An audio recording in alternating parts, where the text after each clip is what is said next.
quero começar primeiro apresentando a comissão organizadora do núcleo de intercâmbio, que é quem promove as terças psicanalíticas, que é a nossa coordenadora Raquel, a Larissa, a Ana Carla, a Alana e eu, Rebeca. E quero apresentar os nossos convidados. Kleber Rato, psicólogo, psicoterapeuta, doutorado pela PUC, professor da Universidade de La Salle, membro do CEP, e o Rafael Dermer, professor nos cursos de Filosofia e Psicologia da Faculdade Média, doutor em Filosofia pela PUC, membro do CEP. Bom, vamos ouvir vocês, depois a gente pode abrir para uma conversa, para algumas trocas. Então tá, passo a palavra para o Kleber primeiro. Tá, vou começar. Então, boa noite, né, a todos. Obrigado pela presença, muito obrigado pelo convite. Agradeço a figura da Raquel, que foi a nossa anfitriã, assim, já desde 2 semanas atrás. Enfim, saudar o Rafa também, né, meu colega de CEP, que foi muito legal dividir o espaço aqui também e aprender com ele. E tem vários alunos, né, agradecer a minha turma, uma turma aí, que estava em aula, deveria estar em aula nesse horário, mas como era comigo, eles não tiveram alternativa. Então tem uma turma aí de psicopatologia, né, clínica, psicanalítica, por aí. Bom, eu brincava no início que eu não analisei ainda suficientemente a minha obsessão a ponto de poder falar assim, livremente, né, fora do divã, escrever um texto. Certo? Eu gosto de escrever. Escrever o texto me ajuda.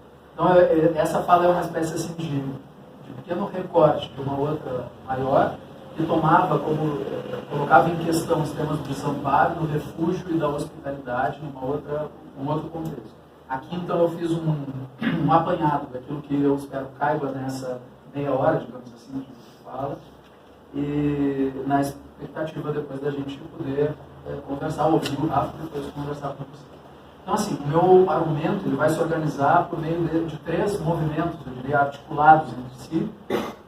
O primeiro em torno da ideia de que as condições, eu chamo assim, as condições psicossociais contemporâneas, elas parecem acentuar uma espécie de sensação de desamparo, notadamente por vivermos em meio a um excesso de excitação potencialmente traumatogênico, mobilizando defesas que eu chamo aqui de defesas narcísicas, destacando-se a vergonha de si. Nisso eu quero depois me deter, como expressão desse fechamento subjetivo, vergonha de si próprio. O segundo movimento versa sobre o próprio tema do desamparo como uma condição ontológica, fonte originária de todos os motivos morais, né, como diz o Freud lá no projeto para a psicologia científica. E a terceira ideia, ou o terceiro movimento, é uma aposta na intersubjetividade, ou naquilo que eu chamei aqui de refúgios intersubjetivos, como forma de favorecer novos começos. A expressão de outro analista que eu vou citar, Michael Balint, uma certa função assim, de natalidade, né, de fazer nascer, ou de dar margem para o nascimento, talvez algo próximo daquilo que a Hannah Arendt associava à ideia de amor mundi. Então, a minha fala pretende se articular em torno desses 3 movimentos. Vamos ao primeiro. Eu queria começar, então, se puder passar para mim a primeira imagem. Quero começar com essa imagem, né, dessa menina, Zeliha, se chama ela Zeliha, das montanhas da Turquia, que habitualmente nos sensibiliza, né, de algum modo, essa menina. É dessa imagem que eu gostaria, então, de partir para provocar assim, um certo deslocamento no modo de pensar a questão que a própria imagem convoca. Né? Eu imagino que vocês, assim como eu, sejam tomados, ao ver a foto, por uma espécie de enternecimento, de solicitude, digamos, ante o suposto sofrimento da menina turca. Há algo, eu diria, do desamparo de Zeliha, que ecoa em nós, né, que nos interpela, nos convoca a partir do que provavelmente a gente projeta nela uma espécie de fantasia de amparo que nos faz interpretar o gesto que ela está fazendo ao cobrir os olhos da boneca como algo da ordem do cuidado ou da proteção. Né? Zelika impediria, digamos assim, com o seu gesto cuidadoso, que a boneca se defrontasse com alguma imagem de terror, de guerra, sei lá, para viajar a seu modo, alguma cena traumática, da qual a boneca seria poupada pela solicitude da menina, possivelmente identificada com a sua condição, digamos assim, extrema de vulnerabilidade. Ocorre que não é disso, isso parece mais curioso, é que não é disso que se trata, né? Senão por aquilo que a gente projeta na imagem. A próxima. A foto, na verdade, ela foi feita pelo fotógrafo turco Fatih Ozanbak, que trabalha para Atlas, para National Geographic, e ele capturou aquele momento anterior em 2007, quando Zelika, o nome da menina, tinha 2 anos. Comentou o fotógrafo, então, numa entrevista à revista Vera.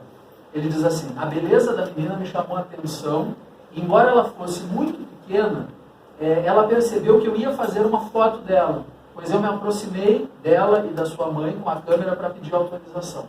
A boneca, velha e suja, estava com os olhos estragados, né?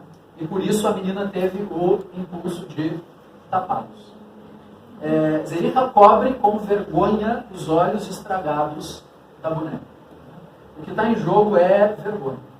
Vergonha de si. Vamos então guardar, eu peço que a gente guarde essa imagem da vergonha de si, né, que vai nos servir para compreender, eu acho, a condição atual do desamparo, nessa abordagem que eu estou fazendo, que nos é característico e é constitutivo como humanos. Guardemos essa figura da vergonha de si, porque é isso que está em jogo, me parece, em grande medida, nas condições traumáticas, né, meu interesse, investigação. Não a vergonha do que se fez, né, em realidade ou em fantasia, não a vergonha do que se deseja fazer, mas a vergonha do que se é, ou daquilo que se acredita ser. Aprendemos que a vergonha, né, em psicanálise funciona, aprendemos em psicanálise que a vergonha funciona como um regulador ético, né, da vida social em culturas que não possuem o indivíduo como valor supremo. Nas sociedades tradicionais, em particular, o sentimento de vergonha está intimamente ligado a ideais e valores relacionados à honra, né? Na honra, o sujeito percebe os laços de pertencimento ao seu povo, buscando estar à altura, digamos assim, dos seus ideais. Mas, no nosso caso, digo das sociedades modernas, em especial da nossa, contemporânea, é diferente. Na clínica da atualidade, e aí eu migro então para o meu universo de investigação, em nossas sociedades marcantemente individualistas, a vergonha, ela tende a ser dissociada da honra. E ela está ligada ao próprio narcisismo. Vários psicanalistas apontam isso, né? O receio do envergonhado refere-se à sua imagem e aparência diante do outro, revelando a sua face narcísica. A vergonha acompanha a sensação de insuficiência e inadequação diante de um ideal, uma sensação de não pertencimento, de falta de lugar, de desvalor de si mesmo diante do olhar do outro. Há sempre esse outro que vê o que não é para ser visto. Essa tem sido muito a nossa experiência no projeto de acolhimento psicossocial a migrantes e refugiados, que eu participo em outra instituição. Somos a cultura na qual boa parte das organizações psíquicas, digamos assim, neuróticas, né, tradicionais, marcadas pela culpa, têm se deslocado em direção a essas que alguns chamam organizações não neuróticas, né, que têm na vergonha narcísica e do enquistamento traumático, uma espécie de fechamento em si, um enclausuramento sensível às suas marcas de expressão. Um exame da expressão atual do mal-estar na cultura, o que equivale a falar, né, do desamparo, parece que sofreu um importante deslocamento desde a formulação da psicanálise em torno das neuroses histéricas e obsessivas. Vivemos uma espécie de epidemia, eu brinco aqui, de angústia automática, né, que colocam menos em questão as relações com o prazer e mais as questões relativas ao próprio existir humano e a sua continuidade, ou os riscos da quebra dessa continuidade do ser. Cada época, a gente sabe, né, produz as suas formas próprias de gozar e de sofrer, o que, aliás, se equivale. Né? Parto daqui do princípio, então, segundo o qual o mal-estar humano ele não é uma condição provisória que poderemos superar dando lugar a um suposto estado de bem-estar ou de felicidade, portanto já tensionando um pouco com essa ideia de uma esperança, né, que está também no nosso título. O mal-estar é a marca registrada da condição humana, vivendo um mundo que limita nosso prazer, nossos ideais acerca de nós mesmos e dos outros. Ocorre que em cada época, digo eu, tal mal-estar, estou me organizando o tempo, ele assume feições próprias, né, e modos particulares de expressão.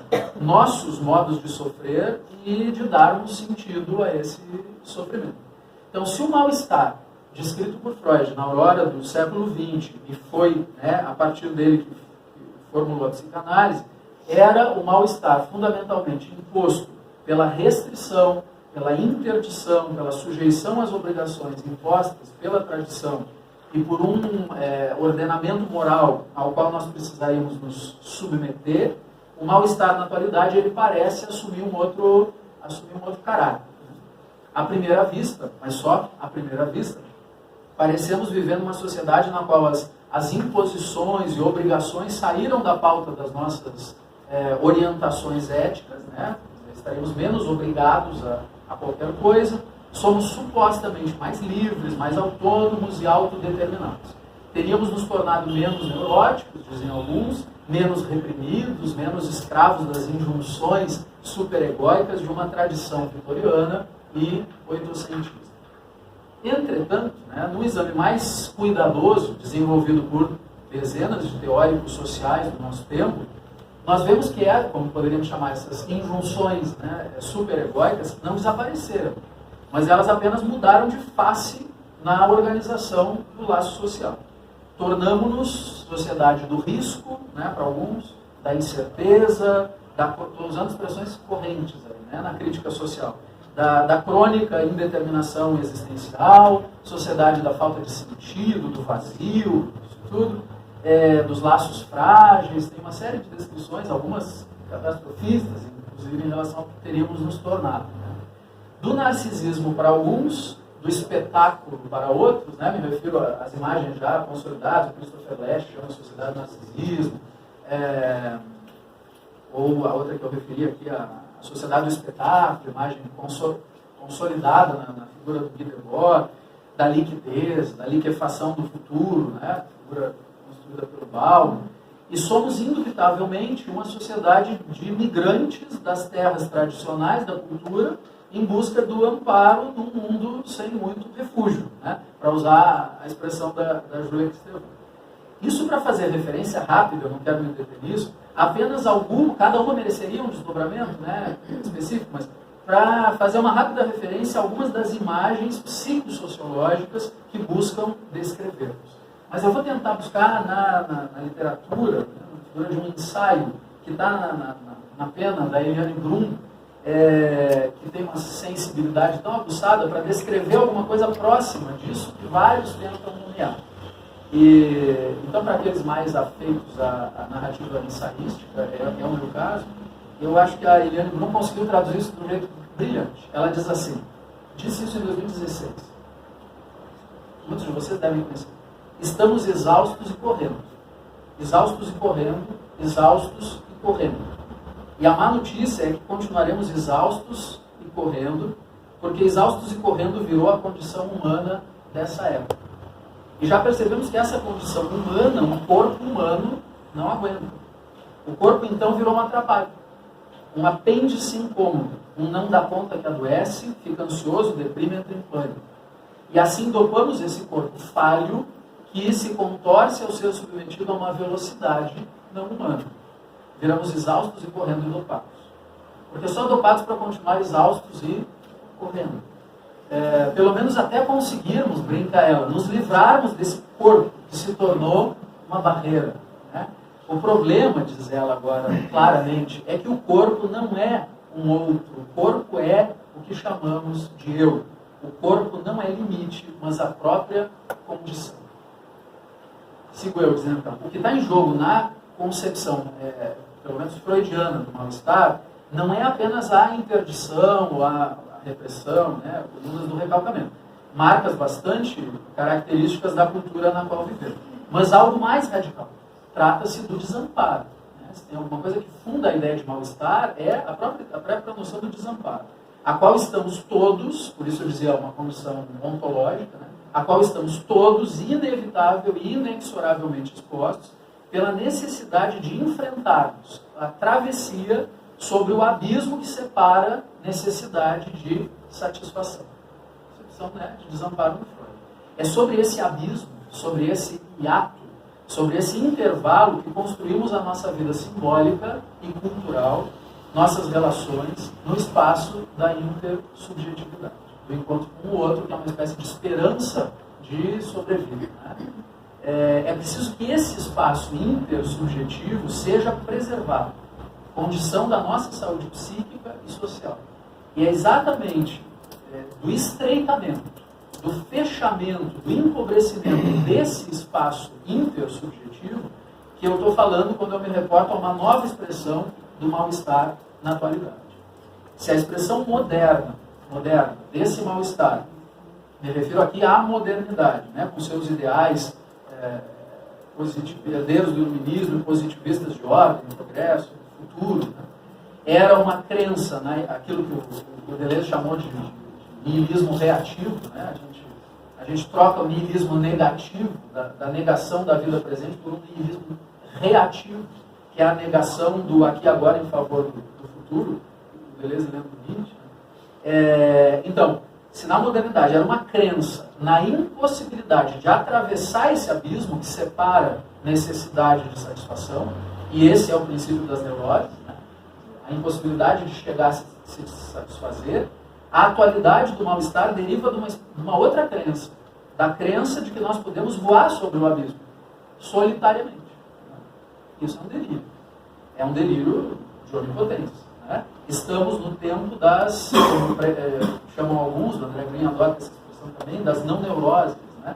A essas configurações psíquicas precárias, fronteiriças, narcísicas, portanto, para as quais eu cito, porque é precioso, ele diz, o amor é sempre incerto e o ódio é sempre seguro.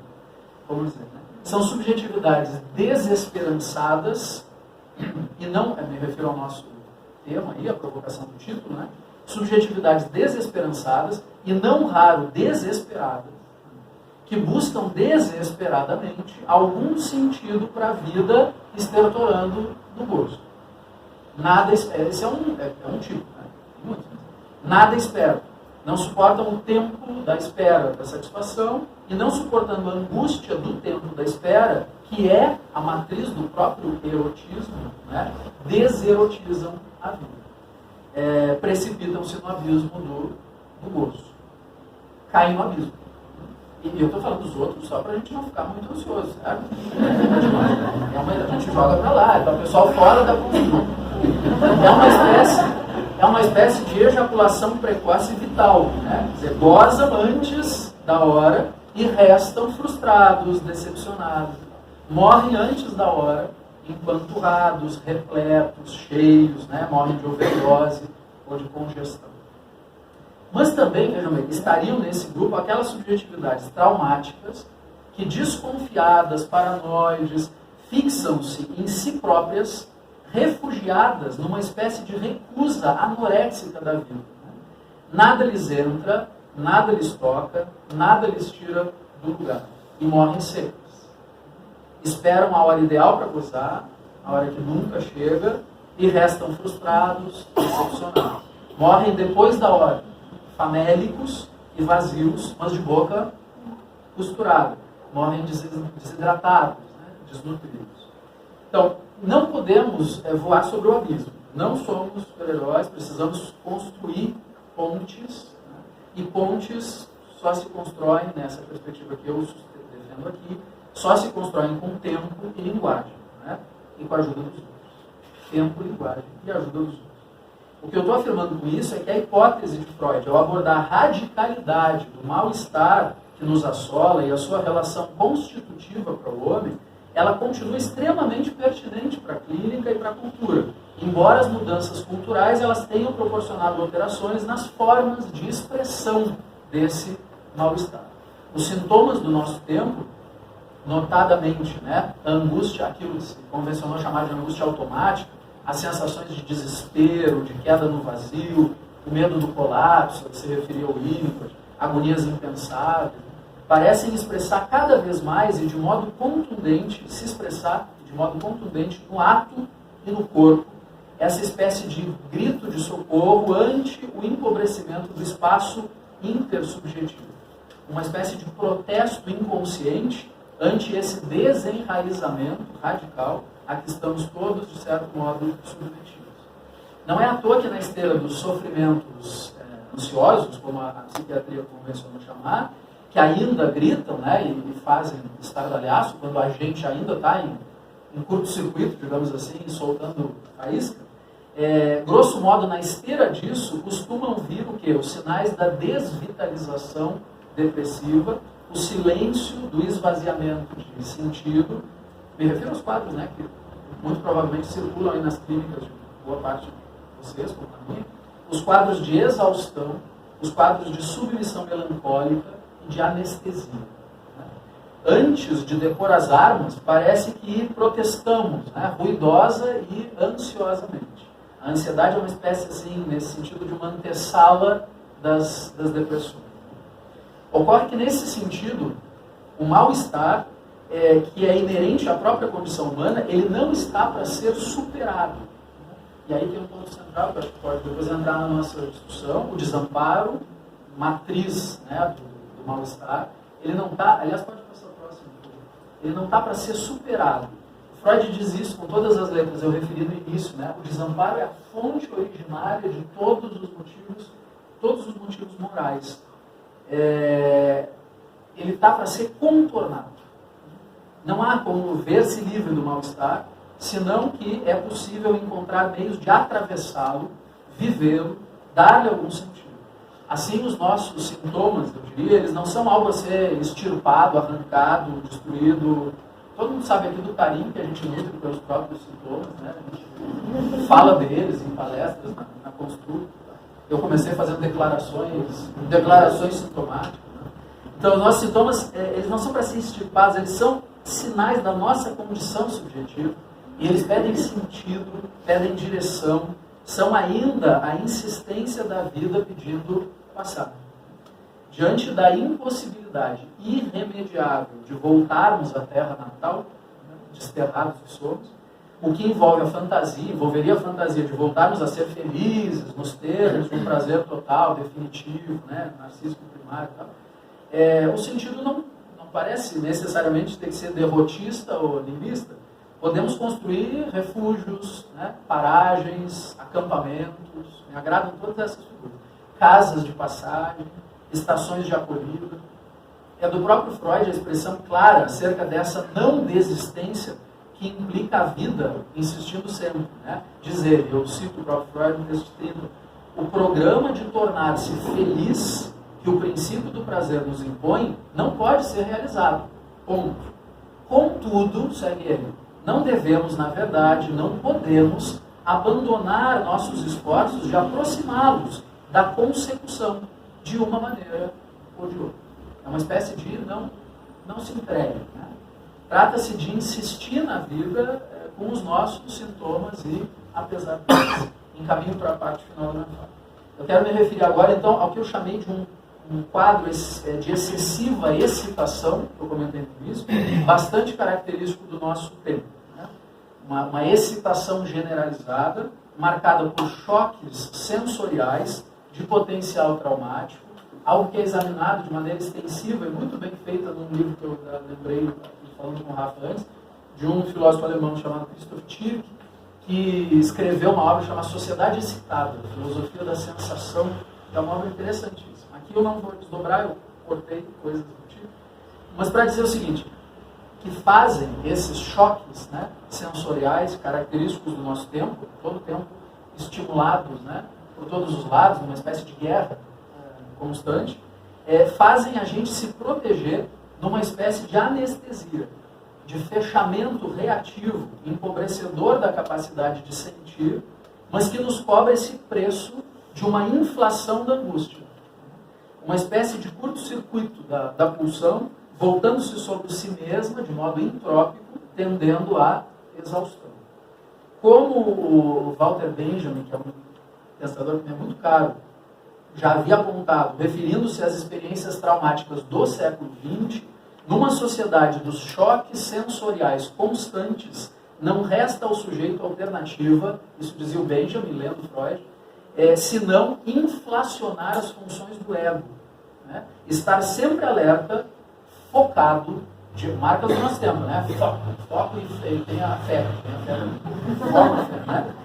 Estar sempre alerta, focado, de olhos arregalados, à espreita do perigo que pode vir de qualquer lugar e a qualquer instante. É a imagem da paranoia. Simultaneamente, são empobrecidas outras funções psíquicas, aquelas ligadas ao sonho, à capacidade de fantasiar, de elaborar os dados sensoriais e perceptivos com mais vagar. Essa sobrecarga das funções do ego, numa defesa contra os estímulos constantes do mundo, sentidos como ameaça, leva a uma sobrecarga e a uma exaustão. Exaustos e correndo, né? Como postulava a Eliane Blum. Teria uma digressãozinha que é interessante aqui pelo Bill Schulhan, que eu vou evitar porque vou respeitar o tempo, e vou passar para o último pedaço. Eu encaminho, então, para o final, querendo fazer referência àquilo que eu coloquei aqui no título do meu texto, como notas para uma clínica do cuidado. Né? Quer dizer, frente a isso o quê? Né? A psicanálise ela tem sido convocada a pensar sobre novas formas de sofrimento, né? Ou novas apresentações das velhas formas de sofrimento que caracterizam o sujeito contemporâneo, uma vez que, como nos ensina, cito de novo a Júlia Kristeva, eu gosto disso que ela diz, não se dispõe nem do tempo nem do espaço necessários para constituir uma alma. Não se tem tempo nem espaço necessário para construir uma alma. E aí viramos meio alma, com os alunos, né, clínica psicanalista, almas penadas. Né? Não é nada pior que uma analista de alma penada. Alminha na qual não cabe nada. Não cabe nada da experiência mundana. Segundo ela, a vida psíquica do homem contemporâneo está entre os sintomas somáticos e a transformação dos desejos em imagens. Relação que nos bloqueia e nos inibe, promovendo novas modalidades de sofrimento psíquico, dentre as quais cita ela a vergonha de si e o enquistamento afetivo. A vergonha de si mesmo, né, e um fechamento em si que impede a abertura para a alteridade. Cada vez mais somos confrontados com tais formas de sofrimento na clínica e na cultura. Diante das experiências, eu chamaria assim, traumatogênicas, né, típicas do nosso tempo, tem esse trauma, né, como desproporção entre intensa excitação de um lado e fraca continência, ou fraca oferta simbólica no campo cultural por outro, de intenso desenraizamento simbólico e fracos recursos para a elaboração da dor, acabamos por criar formas narcísicas de refúgio, empobrecendo o espaço intersubjetivo e os encontros humanos genuínos. Na falta de refúgios intersubjetivos, na falta de experiências transicionais, se a gente quisesse, lembrando do Winnicott, onde se possa enfrentar o desamparo e a angústia que dele decorre, surgem refúgios psíquicos como forma de defesa, não oriundas do recalque, mas de mecanismos mais primitivos, como é o caso da vergonha, que é, né, lá tradicionalmente é DIC, né, é pré-recalcamento, de clivagem que buscam preservar, na expressão do Winnicott, as forças de um verdadeiro self que fica ali à espreita, na expectativa de um dia poder se manifestar. Essa concepção teórica dos refúgios psíquicos, eu a tomo então do John Steiner, que é um psicanalista da Sociedade Britânica, tradição kleiniana. Segundo ele, o refúgio psíquico, ele fornece ao paciente uma área de relativa tranquilidade e proteção contra as tensões, quando qualquer contato significativo com o analista e com o mundo, em função das suas marcas deixadas pelo trauma, é visto como uma ameaça. Então, diante de qualquer contato que seja ameaçador, refúgio em si. Isso a Francis Tristan vai chamar de... tem um livro lindo, né? Barreiras autistas em pacientes neuróticos. Né? Um texto maravilhoso. Fechar-se em si. Encerrar-se em si mesmo como modo de defender-se. Ensimesmar-se. Né? E num segundo momento, nessa espécie de refúgio, de exílio, passar a envergonhar-se de si. como se houvesse em si mesmo algo estragado, algo inadequado, indigno do amor e do apreço do olhar do outro. Lembremos dos olhos estragados da boneca da Zeli. Assim, uma clínica, um caminho para o fim, do cuidado, ela implica a criação de práticas, de dispositivos, de modos de relação que favoreçam esse sair de si, uma espécie de resgate, digamos assim, do exílio narcísico, aqui, né, muitos estamos submetidos, trocar o refúgio psíquico como defesa pelo refúgio intersubjetivo, que envolve o encontro com o outro por meio de pontes a serem construídas a 4 ou mais mãos. Vamos ter que inventar os refúgios. Não tem refúgio pronto à espera. De modo a poder experimentar eventuais saídas do refúgio ou do exílio narcísico. Abertura para aquilo que no pensamento do Michael Balint, que eu referi, que é um húngaro, principal discípulo do Sándor Ferenc, aparece como o que ele chama experiências de novos começos. As condições favoráveis para ter a sensação de que algo volta a começar. É uma espécie de aposta, experimentações de saída de si, de passeio pelo mundo, né, com todas as angústias que isso implica. Isso se aproxima muito, eu estou agora escrevendo lá uma outra coisa que aproxima esse pensamento Balint dessa ideia da natalidade como a categoria política por excelência no pensamento da Hannah Arendt. A Hannah Arendt defende a ideia de que a natalidade é uma categoria essencialmente política. Né? Fazer política seria ajudar a nascer e a fazer nascer e a parir o mundo. Talvez muito necessário nos dias de hoje. O terapeuta, nesse sentido, ele precisa ser alguém que ajuda a sustentar o existir do outro, que acompanha, oferece matérias de expressão para suas agonias, acolhe as suas tentativas de saída do exílio, oferecendo-lhe o refúgio do encontro afetivo em lugar do refúgio solitário do exílio. Favorecer uma progressiva confiança na vinculação, experiências reparadoras da confiança básica no mundo e em si mesmo. Cito o John Steiner, ele diz, se o paciente percebe, mas isso vale para qualquer terapeuta, né? Não é no sentido só estritamente psicanalítico, se o paciente percebe que o analista entende a natureza das ansiedades com que se defronta, quando começa a emergir do seu refúgio, é muito provável que ele se sinta apoiado e, portanto, procure fazer novos progressos para sair do exílio em que ele se encontra. Diante de uma angústia intolerável, o paciente foge, aí já sou eu falando aqui, foge para o seu refúgio psíquico, onde uma vez lidou com sucesso, para evitar a angústia. E esse é um movimento característico da pulsão de morte. Né? Retornar, desligar-se do mundo, desligar-se dos objetos. O trabalho de uma clínica do cuidado, nos diferentes níveis e práticas profissionais em que ela pode se realizar, por psicanalistas e por outros profissionais, envolve um esforço de religação com a vida, de religação com a alteridade, ou seja, com aquilo que mesmo soando muitas vezes como estranho e perigoso, porque é da ordem da alteridade, o estrangeiro, né, é normalmente sentido como estranho e perigoso, a gente tem vivido isso direto, uma experiência corporal disso lá no projeto com os refugiados, é também a fonte do nosso desejo. Uma clínica do cuidado consiste, de certo modo, na arte de ensinar as crianças em nós, a falar com estranhos. Que é justo o contrário que a gente diz, não fale com estranhos. Aprender a falar com estranhos, em nós e fora de nós, é a condição de uma vida que vale a pena ser vivida. E é nessa mesma direção que a gente encontra uma ideia muito potente no pensamento da Hannah Arendt, como eu havia comentado no começo. Trata-se da ideia, que eu acho linda, depois a gente pode conversar, de amor mundi. A Hannah Arendt talvez seja uma das mais interessantes filósofas para nos ajudar a pensar o nosso tempo. Em sua filosofia política e sensibilíssima, né, crítica cultural, nós encontramos um elogio ao que ela chama de experiência mundana. A experiência de abertura ao mundo, ao espaço público, à vida coletiva.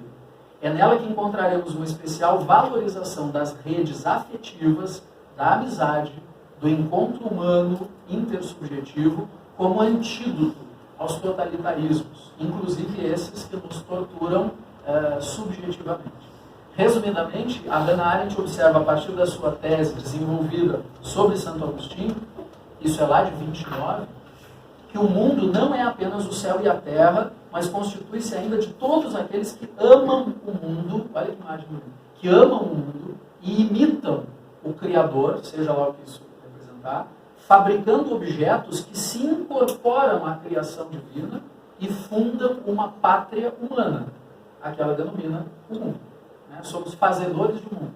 Chegando ao mundo que lhe é pré-existente, todo homem é necessariamente, diz ela, do mundo, mas só se torna efetivamente mundano a partir do instante em que habita o mundo e o ama em função da sua própria capacidade criadora de mundo e desejante de mundo. O amor mundi consiste justamente nessa capacidade de implicar-se com os outros na construção de uma vida comum, da vida coletiva, o que só pode se realizar mediante a experiência do sair de si, a experiência da alteridade. Hannah Arendt insiste em afirmar que a experiência fundadora dos regimes totalitários é a solidão. A experiência fundadora dos regimes totalitários é a solidão e não pertença ao mundo. Pertencer ao mundo, ligar-se ao mundo, aos demais, efetivamente conectar-se com o que está fora de si, é a condição da continuidade do ser na expressão do Winnicott. É nessa experiência de transicionalidade entre eu, não eu, entre si mesmo e o outro, que o mundo vai sendo criado, recriado, como obra e a partir do que nós nos reconhecemos nele. Por isso, o trabalho político e clínico contemporâneo, me parece, implica a criação de condições ambientais de hospitalidade, que fomentem um amor mundi, né? Atitudes de apreço à diferença nos outros e em nós, em sua irredutível radicalidade. Apreço à alteridade, o encontro mundano, que significa encontro com os outros humanos, tão migrantes e refugiados como nós, tão desamparados e faltantes como nós, tão estranhos e perigosos como nós. O amor mundi rompe a falsa e paranoica dicotomia entre o eles versus o nós. Estamos todos no mesmo barco. Eu quero terminar mostrando a última imagem, que é a da boneca nova de Zelica. Depois do famoso clique, o fotógrafo voltou um ano depois e presenteou a Zelica com uma nova boneca. Eu brinco aqui, né, imaginando, parece que Zelica cresceu, né? Não tem mais vergonha dos próprios olhos, ela pode encarar o mundo de frente, talvez, e já não tem medo de falar com estranhos. Resta-nos seguir ouvindo o mal-estar do nosso tempo, eu acho que é o que nos resta mesmo. Seguir ouvindo o mal-estar do nosso tempo, fazendo-o falar e aprendermos algo com ele. Nisso continua consistindo, a meu ver, ainda hoje o ofício da psicanálise na sua irredutível dimensão ética e política. Essa é a minha contribuição.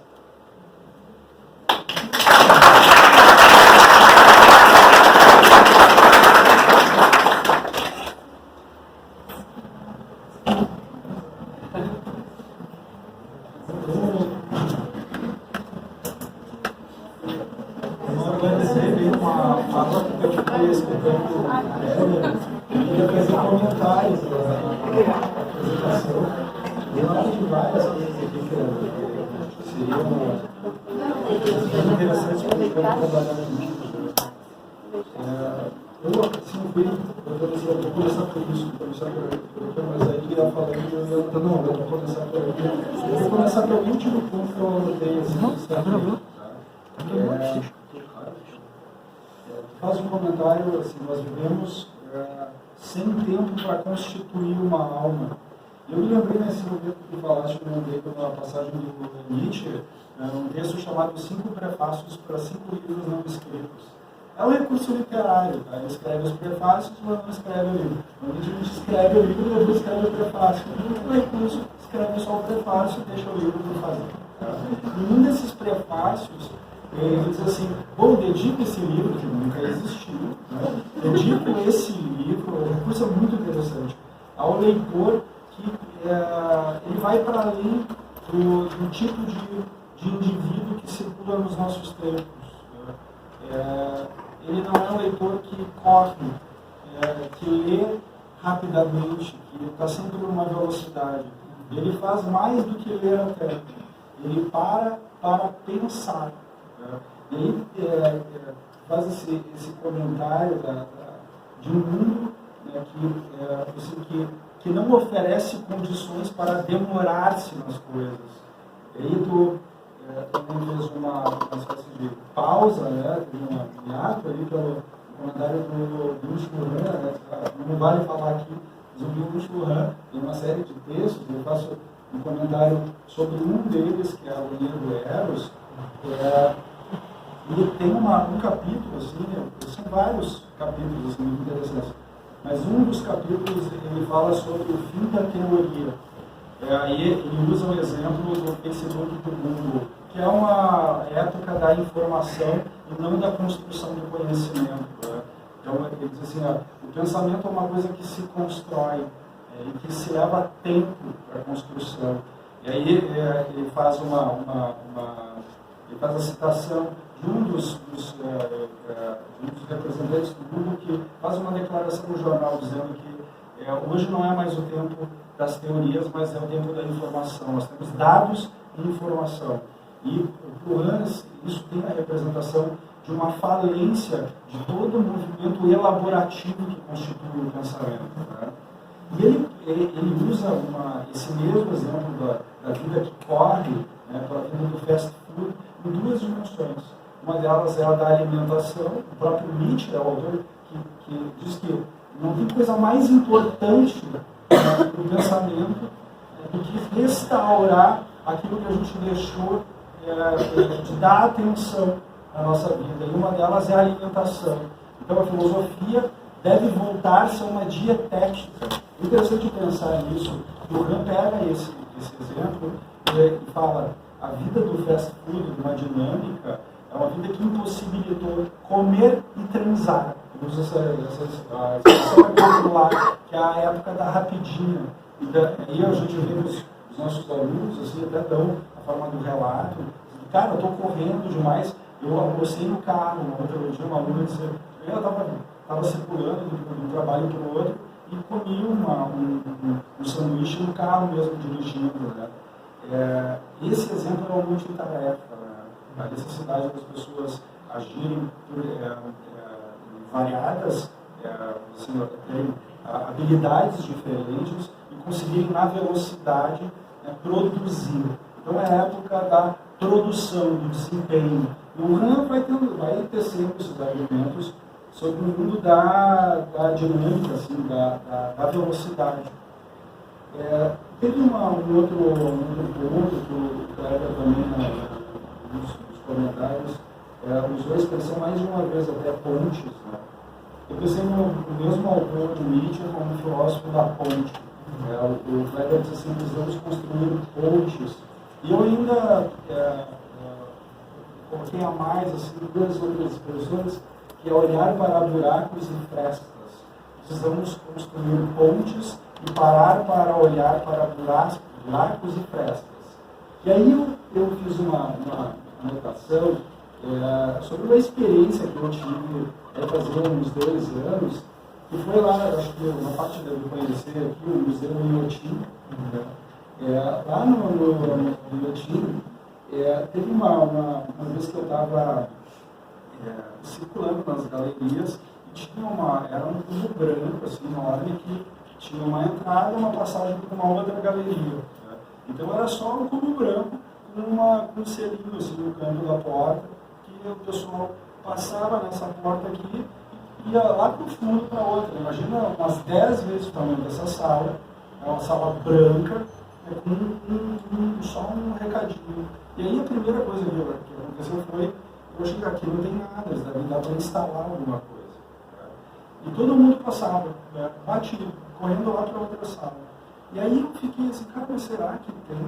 E eu vi no fundo da sala parecia uma parede meio quebrada, assim, era só uma fresta. E aí eu estava esperando a minha mulher chegar, né, na sala. Eu fui no cantinho ali e fiquei balançando bengala, ele bateu. Aí começou o texto, falava sobre frestas, o que pode se encontrar em frestas. Cara, eu fiquei olhando assim na volta, vou chegar ali, mas me sentindo ridículo, sabe aquela coisa de entra num museu, vê uma tomada, já é instalação, né? Foi muito interessante essa experiência, porque quando eu estava indo, tinha um piá que tinha ido até o fundo, e ele estava chutando ali, querendo entrar na festa. Cara, não cabia nenhum olho direito quase na festa, e o piá tentava botar a mão, estava com direito a ir, e saiu daí. Aí ninguém ia. E eu disse, vou dar uma espiadinha, né? Bateu olhando, olhei a festa, cara, senti um deslocamento. Aí eu até notei as duas expressões que na época eu tinha sentido, porque quando eu botei o olho na festa, eu tirei imediatamente. Eu senti uma vertigem e senti um pouco de medo do que eu tinha visto, porque era uma sala quase do mesmo tamanho da sala que eu estava, só que ela era toda mais escurecida e cheia de quinquilharias, cheia de velharias. Dava a ideia de que era uma pessoa que habitava, não tinha nenhum tipo de abertura a não ser aquela festa. E aí eu voltei para o seu aviso ali da explicação da instalação, com essa sensação assim, de deslocamento pelo que se descobre. Olhando em frestas. E a explicação, não me lembro o nome da artista, mas eu acho muito recomendável que se busque isso. Assim, e quem faz a experiência de entrar no time, que chegue numa sala branca e, por favor, procure numa festa, porque há possíveis descobertas nessa festa. Então, eu tomei nota disso, porque procurar em frestas, me parece que arremete para um tipo de caminho oposto, num tempo que se fala em correr e saltar, usar essa expressão. Então, saltar sobre o abismo. E aí eu acho que a representação do Nietzsche, ele não é só um filósofo da ponte, mas ele também é um filósofo da fresta e é um filósofo do abismo, é um filósofo dos buracos. Isso só se consegue na demora, é um demorar-se nas coisas. Para a elaboração se exige esforço e paciência. Esse aqui nos falta tanto. Então essa ideia de um filósofo que assim, promove uma reflexão sobre a ponte, também penso que o Nietzsche é um filósofo que nos ajuda a pensar uma experiência de intempério. E aí, na primeira vez que a gente conversou aqui, eu, o Keller e a Raquel, eu tinha lembrado de uma... Primeiro eu lembrei de um autor que se chama Martin Buber, tem um texto chamado Que é o Homem, onde ele faz uma construção aqui sobre como se construiu uma ideia que renovou a filosofia do século XIX para o século XX pelo tema da antropologia filosófica. E esse autor, ele trabalha com uma noção de mansões cósmicas. Então, isso toca radicalmente a noção de desamparo e refúgio. E eu, inclusive, fazendo uma divulgação, eu me lembrei que eu não lembrava na circunstância, mas veio na lembrança que eu escrevi um pequeno livro. No fundo, não é um livro inteiro escrito, mas é uma revisão de artigos. Eles estavam dispersos em revistas, e aí um colega meu recomendou que eu colocasse no livro porque meus alunos não liam. Aí eu fiz o livro e meus alunos começaram a ler. Eu também comecei a utilizar. Então, aqui tem um capítulo que se chama Nietzsche e a Antropologia Filosófica. Ele é da editora FI, está aberto, vocês conseguem vários livros da editora FI no PDF. Só clicar lá pelo assunto, vocês acham um monte de coisa. Então eu queria fazer só um comentário sobre essa noção de mansões cósmicas para a gente refletir sobre uma espécie de fuga ou enfrentamento diante das experiências de desamparo. E a primeira noção que aparece, são 4, gostaria já de lançar essa ideia. O Buber diz assim, o ser humano só com o Nietzsche é que começa a enfrentar a incerteza da vida, a enfrentar as experiências de desamparo. E isso provoca um deslocamento na filosofia que leva necessariamente a uma renovação do pensamento. Tá? Então, Nietzsche é promotor desse enfrentamento do desamparo. E aí ele vai dizer assim, antes do século XIX, isso não aparece de maneira consistente entre os filósofos. E aí o primeiro exemplo que ele dá é uma espécie de refúgio ou mansão cósmica que aparece em autores como Platão e Aristóteles. Tá? Em Platão e Aristóteles, a gente tem uma noção, em Aristóteles, do ser humano como zoon, como um animal, entre outros, ou coisa entre coisas, né? Então estudar o ser humano, ou responder o que é o homem, me parece que é apaziguado pela noção de que é um animal, é zoon, né?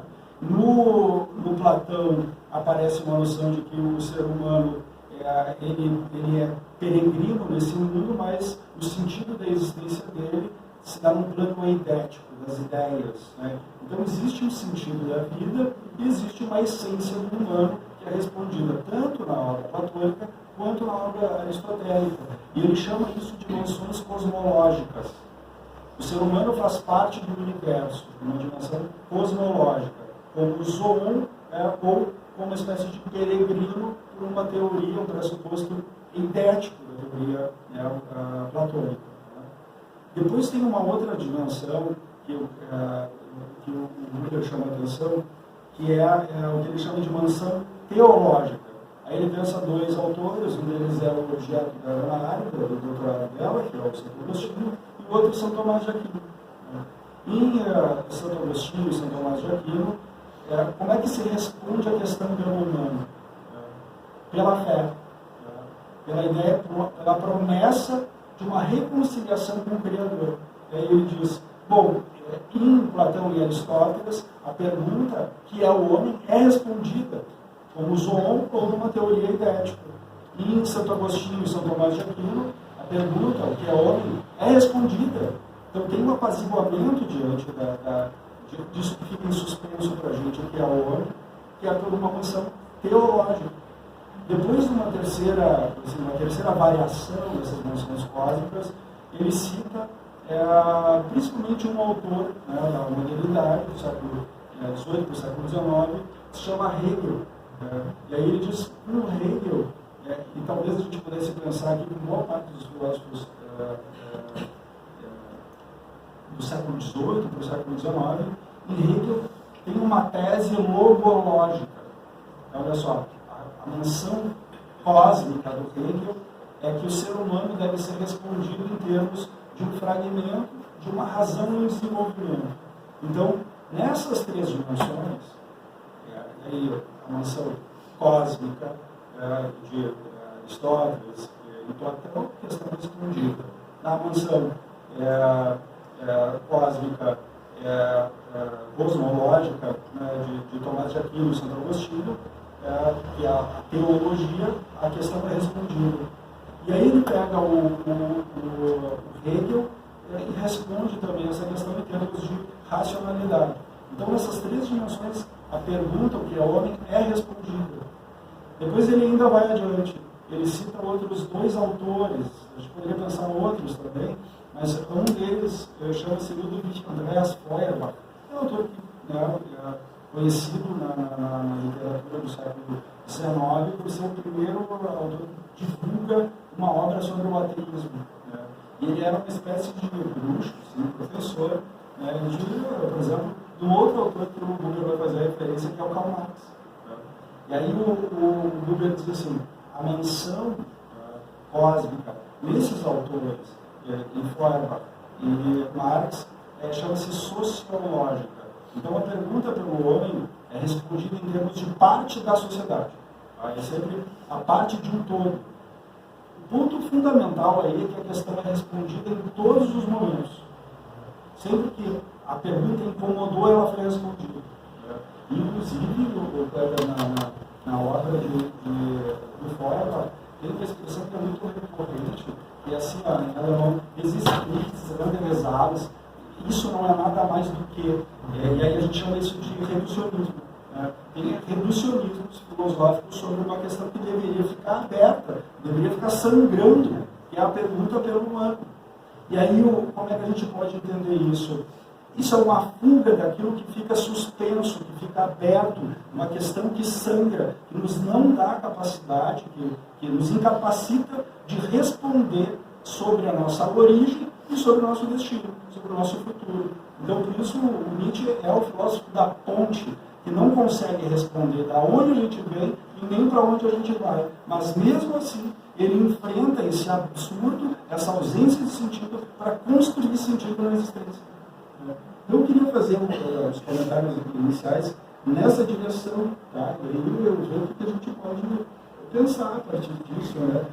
É só também pegando assim, fazendo um comentário sobre o Nietzsche, por exemplo, essa ideia do desamparo, ela vai aparecer assim, a relação com Deus, a relação com o pai e mãe, com as instituições e com todo o idealismo.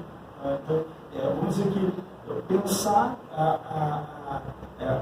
essa ideia de enfrentamento com o desamparo, com a experiência do desamparo, é uma condição fundamental, radicalmente transformadora de toda a possibilidade de construção do sentido do ser humano, a relação que estabelece com os outros e da relação que estabelece consigo. Era isso, cara.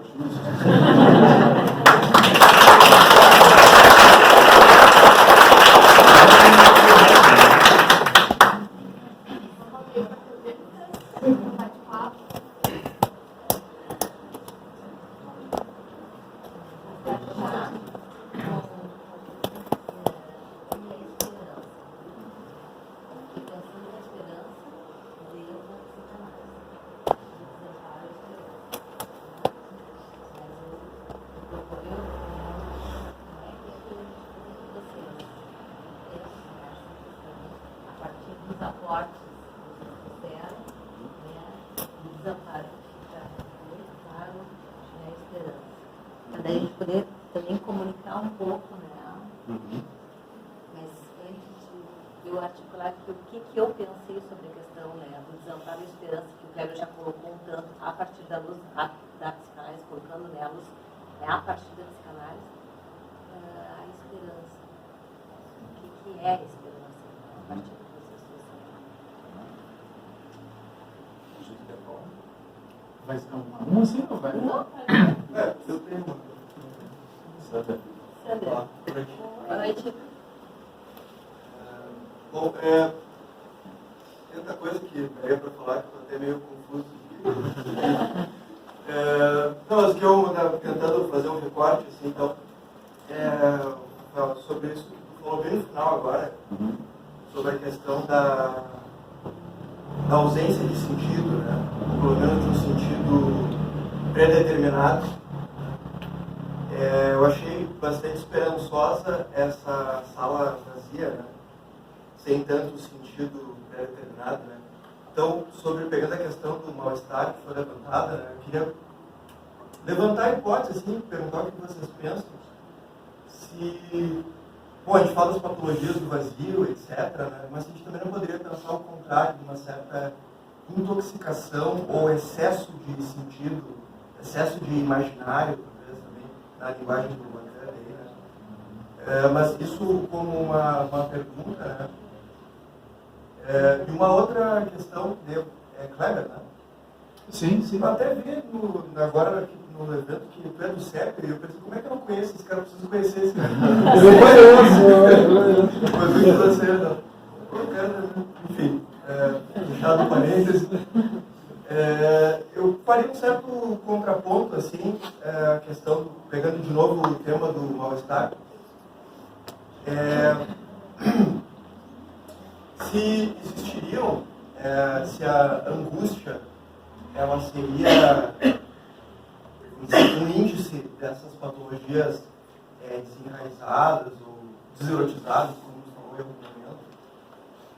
Daí eu não sei se eu estou sendo ingênuo ou otimista, mas eu fico até com a impressão que existem as modificações nas formas de mal-estar, por exemplo, sobre a questão do excesso de sentido, mas eu não sei se mudariam tantas estruturas clínicas. Isso que eu queria te perguntar, Eu falei dar vários exemplos, me vem um na cabeça, assim, né, da adolescente que não quer que, depois que o pai morreu, arrume um novo namorado, e a mãe vai sair de casa para visitar o namorado, ela toma uma crise de coelho. Né? Mas que é para a mãe ficar... É totalmente erótico, né? Totalmente... Então, eu lançaria um pouco essa pergunta, assim, se teria... sobre o que mudaria do mal-estar atual. Né? Não? Podemos começar? Começa?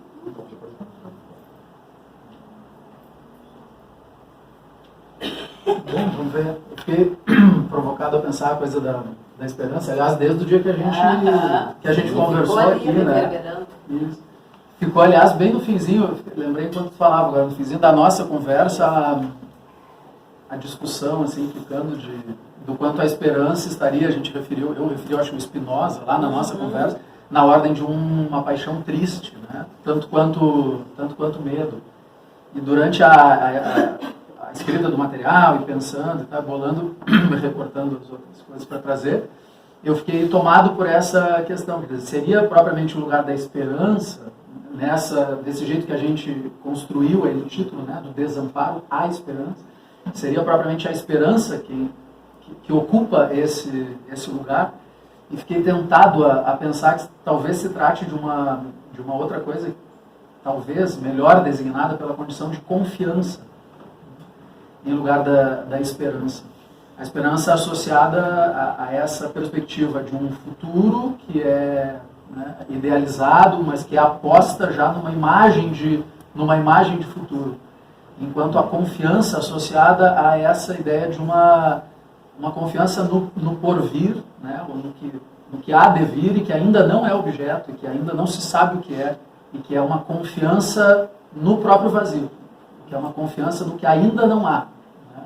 A partir do desamparo. Isso. Então fiquei pensando por aí. Acho que isso poderia dar pano para manga para nossa discussão aqui. Será que se trata da esperança? Para mim a esperança fica grudada, mas talvez pela leitura, pela intoxicação da leitura do Spinoza, a essa ideia de uma expectativa em relação a um futuro já representado, né? E, portanto, da ordem do ideal, e com o qual inevitavelmente a gente vai se frustrar e vai se apequenar. Então não sei se a confiança não daria, digamos assim, não faria um sentido mais interessante para a gente pensar. O próprio Winnicott, a ideia de sense of trust, né, de sentido de confiança, que é um sentido de confiança que aponta, e no Balint também, que aponta na direção do não objeto, né, quer dizer, da não presença ainda de um objeto, que é uma confiança no vazio, que é uma confiança no que está por vir. Eu fiquei pensando nessa teu comentário interessante. Eu notei assim que a esperança com uma possível relação com um fim que se espera, né? Um projeto já, assim, uma imagem já constituída que se busca, né? E na confiança como algo que se coloca entre caminhos. Né? Confia-se no trabalho que se está fazendo, porque eu posso não saber qual é o fim desse trabalho, mas eu confio. Se fia junto. Pensei nisso, né? E eu tenho um texto que eu tinha feito comentário até que eu ia trazer, mas acabei que eu esqueci no meu gabinete lá, não trouxe, né? Mas é um texto do Vladimir Safatli, que teve um pouquinho, né, aqui chamado Circuito dos Afetos, né, Sander, porque estou conversando aí com o Safatli, né? Nesse texto tem uma relação importante entre dois afetos, né? O Vladimir ele trabalha com a ideia de que a dinâmica numa sociedade ela se estabelece, assim, em termos do Estado, como se manipula os indivíduos no Estado, através de uma administração de dois afetos fundamentais, né? Que é o medo e a esperança. Ele vai dizer assim, todo político provoca o medo, a experiência de medo, mas oferece também o outro afeto, que é a esperança. Então, as coisas não estão boas, mas eu resolvo. Né? Então, essa ideia de formação de uma imagem, o Vladimir chama de circuito dos afetos. Né? E aí a esperança aparece como essa vinculação, esse engajamento do indivíduo a partir de um sujeito, né? que se coloca como representante ou oferece uma salvação, tem uma função soteriológica, assim como o autor fala, promove a salvação a partir dessa capacidade de administrar os indivíduos, né? E aí a ideia de esperança, acho que eu tinha tocado assim, no ponto, assim, nos provocou para pensar isso.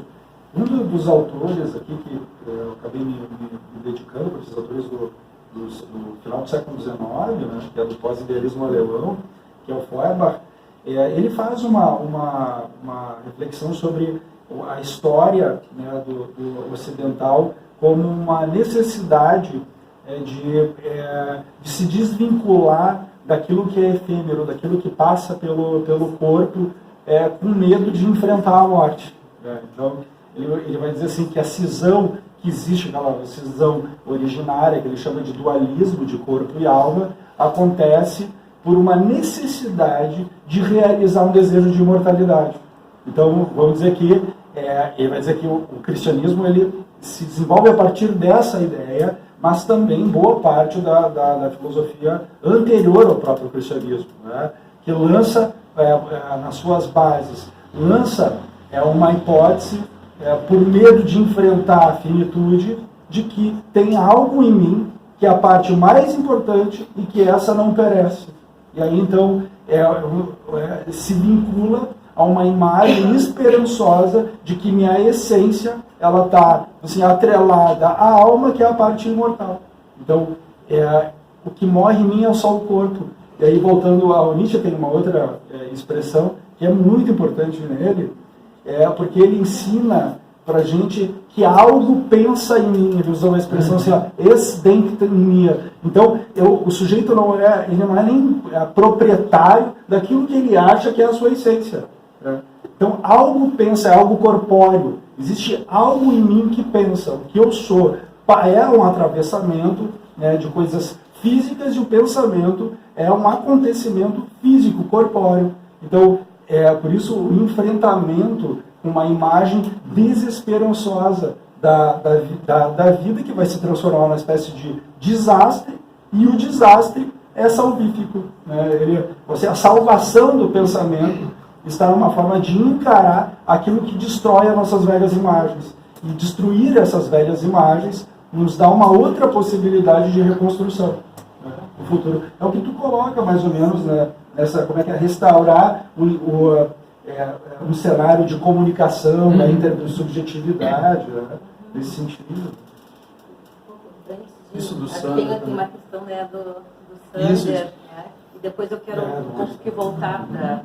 Não, eu fiquei pensando, Sandra, que efetivamente não se trata mesmo de colocar em questão as estruturas clínicas, né, senão as formas de manifestação ou de apresentação dentro dessas estruturas. Eu acho que sim, que o que está em jogo não é, de fato, pensar uma espécie de desmonte, né, da estrutura tripartite, ou mesmo da ideia de estrutura propriamente, mas é pensar a variabilidade, a variabilidade mesmo das manifestações clínicas disso dentro das estruturas.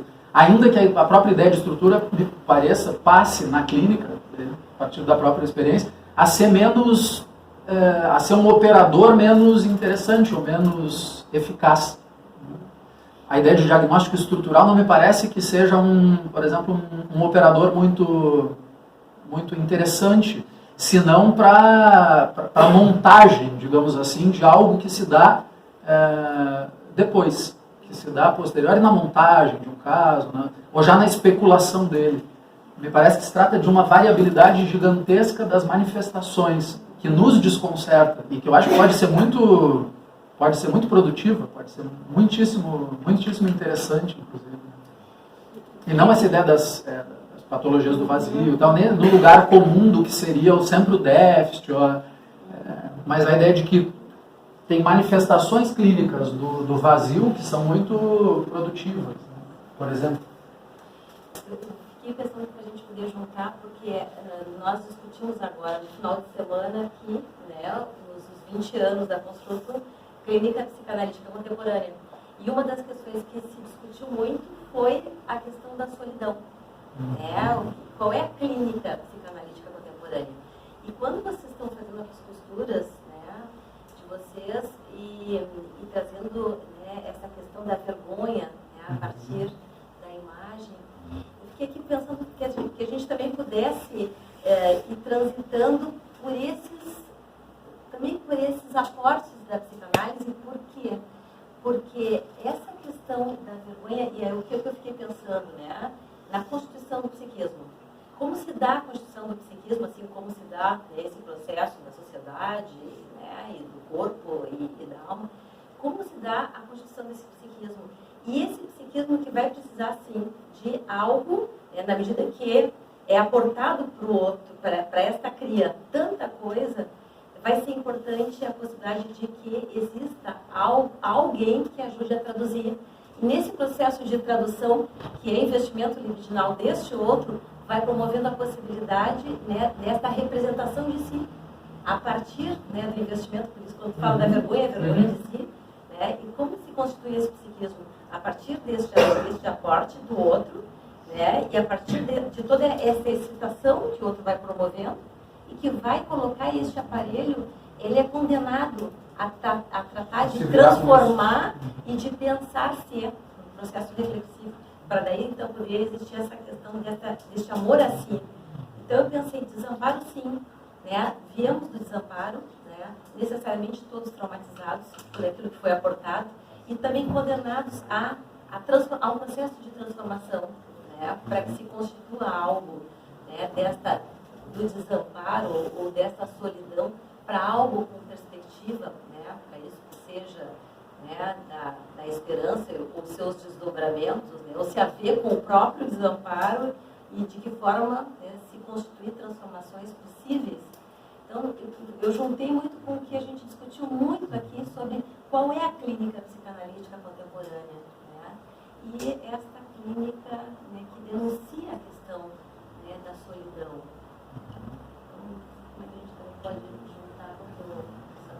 Eu acho que esse tema faz rolar outras coisas, faz pensar outras coisas. Né?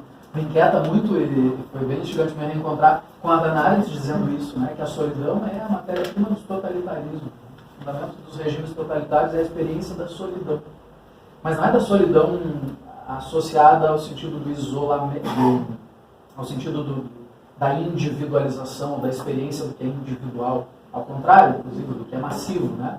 Ela tem, na origem do totalitarismo, ela diz, se trata da produção de um cinturão que nos aperta uns contra os outros, é mais ou menos essa expressão, a ponto de que já não haja entre nós espaço. Não haja espaço intersubjetivo. Sejamos transformados numa espécie de grande corpo único, amalgamado, né? Que está condenado a essa condição de solidão, porque não encontra forças de exterioridade. Condenados a estarmos pressionados uns contra os outros. E nesse sentido, eu acho que tem muitos dispositivos da nossa cultura que são agentes promotores disso o tempo todo. Né?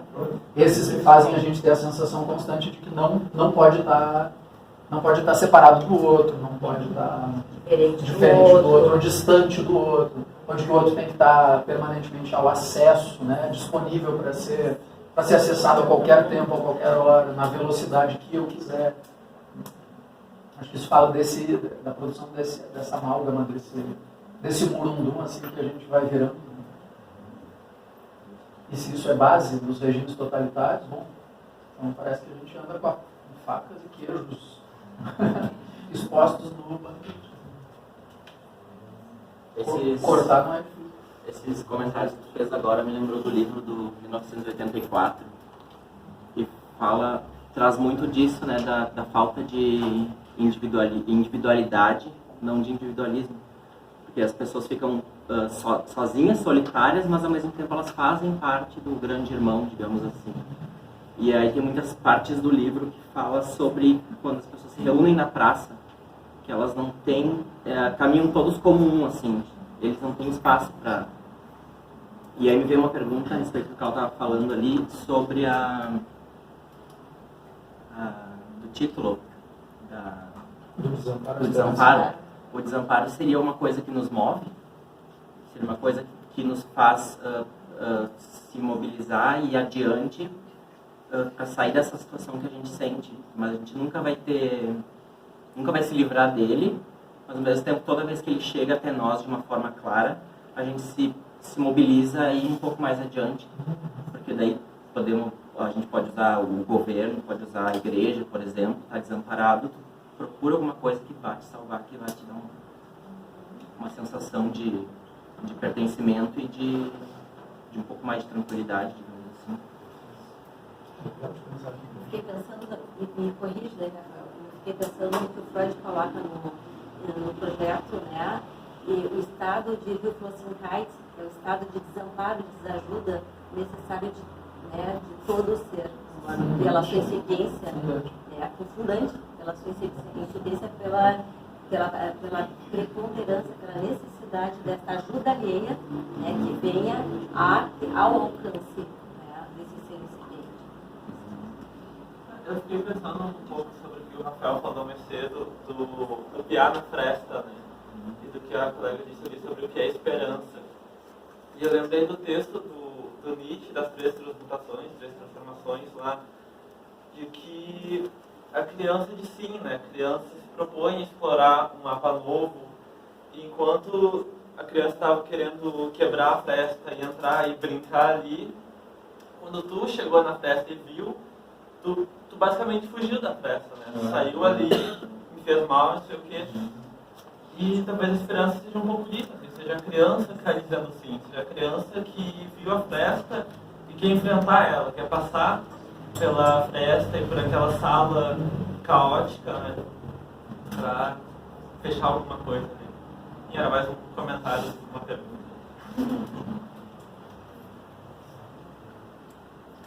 Se a gente pensar, se a gente voltar ao Freud pensando que o desamparo como fonte originária de todo motivo moral, né? Daria para a gente passar horas e horas pensando esperança, ou confiança, ou muitos outros, né? Ou coragem, talvez. Talvez coragem tivesse sido uma boa escolha para o nosso título, né? Também, do desamparo à coragem. A ideia de aposta no não sabido. Isso aí me fez pensar no Aristóteles, né? Talvez pensar assim, o desamparo é o humus da existência, né? É a farinha que a gente faz o pão. O Aristóteles, lá na Ética Nicomaquia, ele pensa três comportamentos possíveis do indivíduo diante daquilo que oferece medo. Né? Ele diz assim, é possível que a pessoa se posicione diante daquilo que oferece medo de forma covarde. É possível que a pessoa se posicione corajosamente. E é possível que a pessoa seja um temerário. Né? Então, o temerário é sempre o porra louca, que chuta o balde, que não está nem aí, que não tem medo, é o destemido. Tá? O corajoso, ele tem medo e não deixa de agir. E o covarde recua. Talvez se a gente pensasse assim, uma narrativa possível dos nossos tempos, é um desaprendizado para agir diante daquilo que oferece uma experiência de desamparo. Medo, porque isso pode ficar associado a dor e sofrimento. E a nossa época, ele pegando assim, os textos do Han, é uma época também não muito afeita às experiências de dor. Né? Então, normalmente, quando a pessoa tem dor de cabeça, toma uma aspirina. Tem dor na ponta do cabelo, toma remédio. E vide, acho que as pistas para isso é a Pondel em cada esquina de Porto Alegre. Né? Então, talvez essa incapacidade de lidar com essas experiências, né, de dor e sofrimento arremeta um sujeito para uma espécie de, como a gente pode dizer assim, de flacidez, né, que nos incapacita.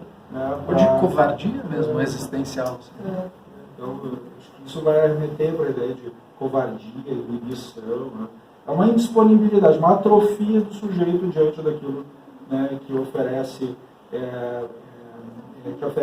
Se oferece como um desafio, uma abertura pela protagonização de uma vida que é sempre incerta, para arremetê-lo, e a ideia do refúgio, né, arremetê-lo a uma espécie de experiência do mero viver, a sobrevivência. Né? Então, um governo tirano tem o interesse, né, de oferecer uma esperança de vida, né, oferecendo junto uma possibilidade de não enfrentamento com a morte, com a incerteza. Isso me faz lembrar de uma passagem do Édipo, o rei, né, do Sófocles. O Édipo está prestes, ele está começando a inquirir assim, os habitantes de Tebas sobre quem tinha matado o tal do rei Laio, né, depois ele descobre que é o pai, né, e pergunta para um velho, assim, mas tu, ancião habitante de Tebas, por que vocês não foram atrás do assassino, desse crime tão antigo? E aí o velho diz, pois é, a época já constrangido, né? A época a gente estava tentando achar o criminoso, mas reinava sobre Tebas a esfinge. E a esfinge nos mandou se afastar daquilo, das incertezas e ficar só nas certezas. Né? Eu acho que isso é simbólico para a gente pensar nosso encontro hoje. Eu só queria, assim, também manifestar que esse desamparo, ele é de ordem quase que de grupo, de sociedade.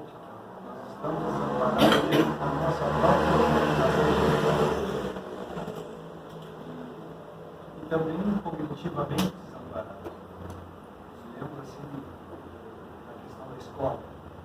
Aquele filme Lúcia, não sei se vocês viram. O que sobra no final um cérebro de alto rendimento quando sabe que a morte é iminente? Passar à frente do seu conhecimento. E talvez nós estejamos também falhando nisso com certeza. A questão da escola, e de amenizar essas carências, né? Cognitivas também, além das emocionais, de conhecimento e dar condições para as pessoas sobreviverem dignamente. Eu trouxeste a questão, então agora do valor da transmissão. Tu trouxeste a questão elaborativa, a possibilidade elaborativa. Eu fiquei pensando que a fresta, né, essa criança que vai podendo se haver com a questão da fresta e da curiosidade, do enigma, né, porque também temos ao longo da vida a possibilidade de nos haver com a questão dos enigmas dos inícios, os nossos, a sociedade. E me pareceu essa questão bonita aí da fresta desta criança, desse piá que vai em busca de poder acessar a curiosidade, o enigma. Não se intimida diante do mistério. Isso me parece a questão da proposta da psicanálise, de poder fazer o próprio campeio, ir atrás dos seus enigmas e com isso produzir elaborações e com isso poder também dar conta do seu sofrimento. Diferente de Napavel. O Cleber tinha falado assim, no valor da transmissão, né? Esses tempos eu estava num debate com um pessoal, assim, uma colega minha até, eu peguei esse exemplo da transmissão e ela me desconcertou numa coisa que eu não tinha pensado, que eu usei assim, o exemplo da documentação dos cursos de graduação e pós-graduação do MEC, ela diz assim, a transmissão, né, o professor como transmissor, eu fui implicante com isso. Cara, eu acho que, fico pensando que um professor que não transmite porque ele não é possuidor de um conhecimento. E aí eu fiquei implicante porque eu disse, cara, na psicanálise não poderia ser transmissão. Mas aí ela me desconcertou, ela disse assim, tá, mas eu transmito uma coisa que se precipita em mim e eu repasso. Gostei disso.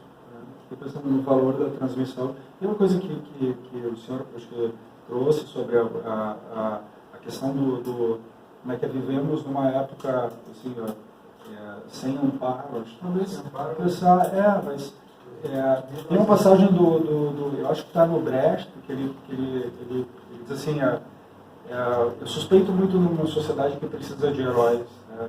Talvez o enfrentamento com o desamparo não buscar o amparo, mas enfrentar o desamparo. Talvez a saída seja essa, né? E também me veio e é difícil, né? Isso é fácil para nós, intelectuais. Mas como é que a gente não desiste da caminhada, né? Uma vez um supervisor meu, eu estava assim, arrevecido com um paciente, não sei se vocês sentem essas coisas também, porque parece que não dava andamento, assim, eu já estava prestes a abandonar um sujeito que eu já porque não ia levar a lugar nenhum. Daí ele disse, olha, tu pode desistir do paciente, o paciente pode até desistir de mim, eu não desisto do meu paciente. Né? Então, aquela coisa, né? Outro dia eu usei uma frase do Thomas Moros, né, que o Edson Souza, conhecido nosso aí, publicou do Thomas Moros, né, logo depois assim, da notícia das eleições. A frase diz assim, como é que é? A gente não pode deixar de tentar salvar uma embarcação do naufrágio só porque a gente não consegue fazer o vento parar de soprar.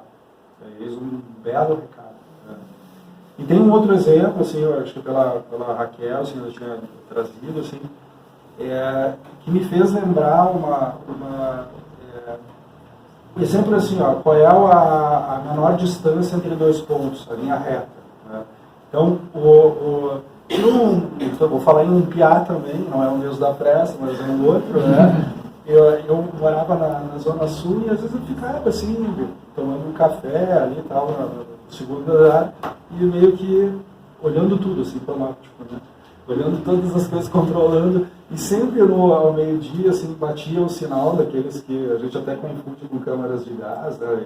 Campos de concentração, da escola, e a criança tinha que ir da escola até em casa, então ele saía da escola, numa esquina, e tinha que atravessar uma praça, que eu morava na esquina dessa praça, e ele morava uma quadra depois, então era uma linha reta, e ele tinha que fazer essa linha.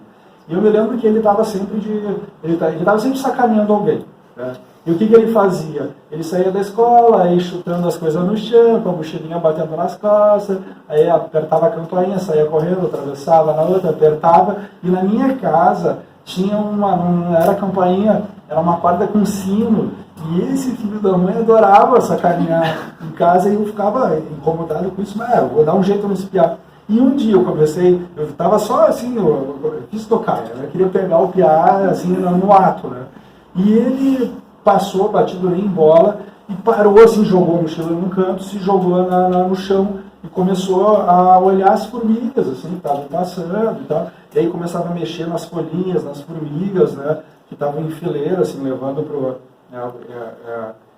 como é que chama? O formigueiro, né, levando folhas. E aí ele começou ali a brincar, e daqui a pouquinho já se perdeu para outros cantos, e a mãe dele aparece, né, na esquina. Ô, Fulhaninho, vai já para casa, a comida está pronta, não sei o que mais. E o Piá pega a mochila e sai correndo. Eu fiquei pensando naquela experiência ali, porque o Piá, assim, ele deu voltas na praça. Numa linha reta, ele transitou em várias direções. E aí o Han fala num texto, só uma frase assim, ó, não se tece mais e não se fia. Pensei nessa coisa de tecer o tempo. Uma linha reta ou aquele que tece o tempo, que constrói a linha da vida. Né? E esse tecido se desfaz. Então a mesma linha reta, ela no entrelaçamento, ela forma tramas que são o significado para a nossa vida. Né? E tem uma outra passagem também do Han, que me ajudou a pensar essa cena do Piá, é que o nosso tempo é daqueles que saíram da caminhada e começaram a correr ou trotar.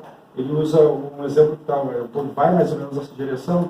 Porém, o nosso tempo deveria ser resgatado como uma possibilidade de dançar. Tecer, fiar e dançar. Fiquei pensando nisso.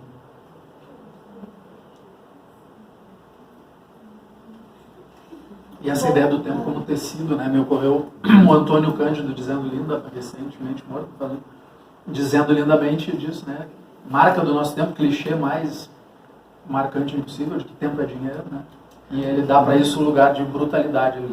Tempo, na inauguração da biblioteca Florestan Fernandes, ele diz, tempo é dinheiro, isso é uma verdadeira brutalidade, isso é uma verdadeira estupidez. Né? Tempo é o tecido das nossas vidas, a ideia de tecido, né? E me ocorreu o Kafka, né, nessa coisa que eu vinha perseguindo ali do embate entre você e o mundo. Eu acho que isso é extraordinário. Acho que está no processo. O Kafka diz, no embate entre você e o mundo, prefiro o mundo. Excelente proposta. Na luta, no embate entre você e o mundo, prefiro o mundo. Essa preferência pelo mundo, né? Que não é preferência pela massa, que é preferência pela multidão, que tem outro sentido, né? Que a gente poderia também recuperar. Se por um lado esse cinturão totalitário produz massa, produz amálgama, tem um outro jeito de estar junto, que é multidão, né? Que está lá no pensamento político do Negri, do Hart, e que aí a gente poderia também desdobrar. Estar em multidão não é estar em massa, e em multidão tem sempre espaço entre nós, né? Para a ação política que se dá no espaço intersubjetivo. Não a gente pressionado uns contra os outros a ponto de já não enxergar mais nada.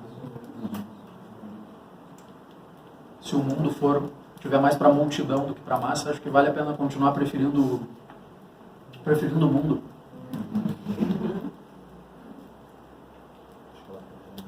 Eu ia encerrar, já estava falando em tempo.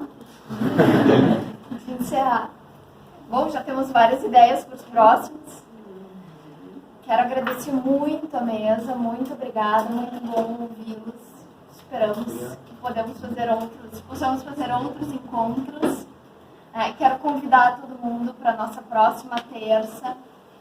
A terça é sempre a última terça do mês. O nosso próximo tema vai ser suicídio, vida, morte. E, bom, agradecer a todo mundo. Acho que é um dia interessante, o dia do psicólogo, para a gente falar em desamparo. E, bom, sempre voltem à nossa casa, serão sempre muito bem-vindos. Muito obrigada. Muito obrigado.